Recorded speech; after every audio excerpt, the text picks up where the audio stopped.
অন্তর্বর্তী সরকারের অনেক ত্রুটি থাকলেও জাতীয় স্বার্থে এই সরকারকে টিকিয়ে রাখতে হবে বলে মন্তব্য করেছেন বাংলাদেশ জামায়াত ইসলামীর নায়েবে আমির ডাক্তার সৈয়দ আব্দুল্লাহ মোহাম্মদ তাহের।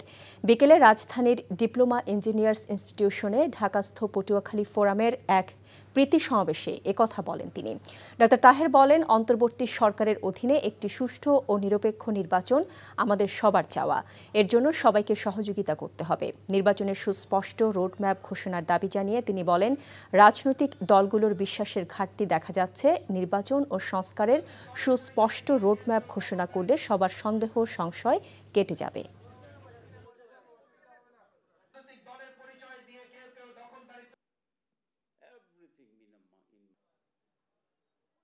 জাতিকে অধ্যাপক ইউনূসের নেতৃত্বেই যে ইন্টারিম গভর্নমেন্ট আছে সেই গভর্নমেন্টকে টিকে রাখতে হবে, টিকে থাকা অপরিহার্য প্রয়োজন।